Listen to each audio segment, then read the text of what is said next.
আসসালামু আলাইকুম। এটিএন বাংলা সংবাদে সবাইকে স্বাগত জানাচ্ছি আমি চিন্তিয়া হক।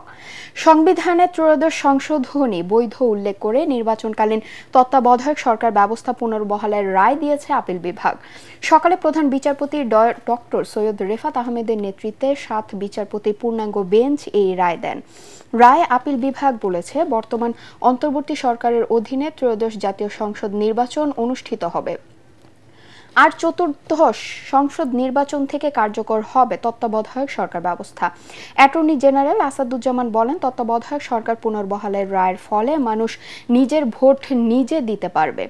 দিনের ভোট রাতে হবে না, মৃত মানুষ ভোট দিতে পারবে না। তত্ত্বাবধায়ক সরকার ব্যবস্থা বাতিল করে গণতন্ত্রের কবর রচনা করেছিলেন বিচারপতি খায়রুল হক। 2011 সালে 10 মে সংখ্যাগরিষ্ঠ মতামতের ভিত্তিতে সংবিধানে ত্রয়োদশ সংশোধনী বাতিল করে রায় দেন তখনকার আপিল বিভাগ। 5 আগস্ট সরকার পরিবর্তনের পর তত্ত্বাবধায়ক সরকার ব্যবস্থা ফেরাতে নতুন করে আইনি লড়াই শুরু হয়। এছাড়া রিটকারীর আইনজীবীরাও রায়ে সন্তোষ জানিয়েছেন।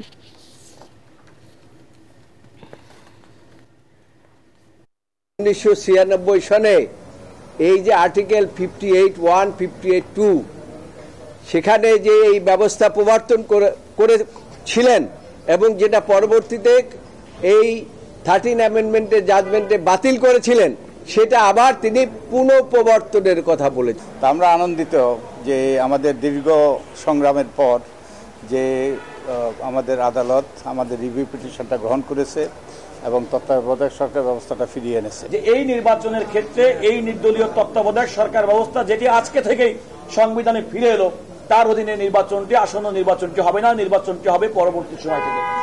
তত্ত্বাবধায়কের বাইরেও প্রায় 29টা ইস্যু 15th অ্যামেন্ডমেন্টে রেজ করা হয়েছিল, যার 4টির ব্যাপারে সিদ্ধান্ত দিয়েছিল হাইকোর্ট ডিভিশন, বাকিগুলোর ব্যাপারে হাইকোর্ট ডিভিশন বলেছিলেন পার্লামেন্টের উপর ছেড়ে দিয়েছেন।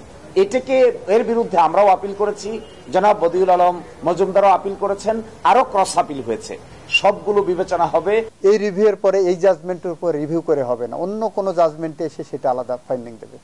এই সাবজেক্টের উপরে ত্রয়োদশ সংশোধনের উপরে এটা এখন ফার্স্ট অ্যান্ড ক্লোজ চ্যাপ্টার। পার্বত্য জেলা পরিষদের নিয়োগ প্রক্রিয়ায় কোটা বৈষম্য এবং অনিয়মের প্রতিবাদে রাঙামাটিতে 2 দিনের হরতাল শুরু হয়েছে। আজ প্রথম দিনেই শহর প্রায় অচল হয়ে পড়েছে, বন্ধ ব্যবসা প্রতিষ্ঠান, চলছে না যানবাহন।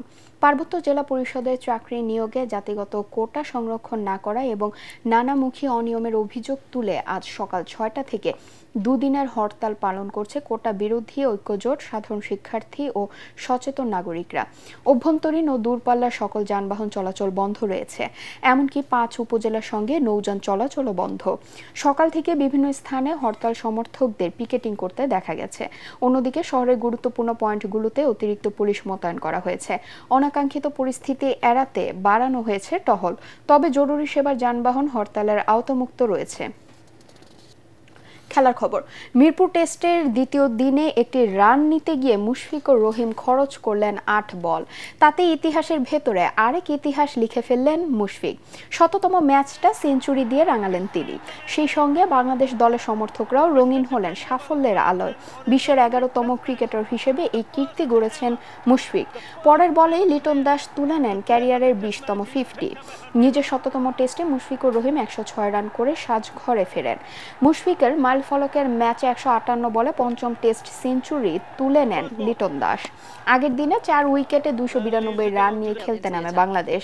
লাঞ্চ বিরতি পর্যন্ত আয়ারল্যান্ডের বিপক্ষে টাইগারদের সংগ্রহ 5 উইকেটে 387 রান। লিটন 103 এবং মিরাজ 30 রানে অপরাজিত আছেন।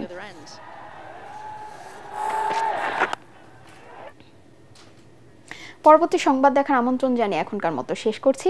এটিএন বাংলা সংবাদ ইউটিউবে দেখতে ব্রাউজ করুন, youtube/ATN Bangla News। ধন্যবাদ সবাইকে।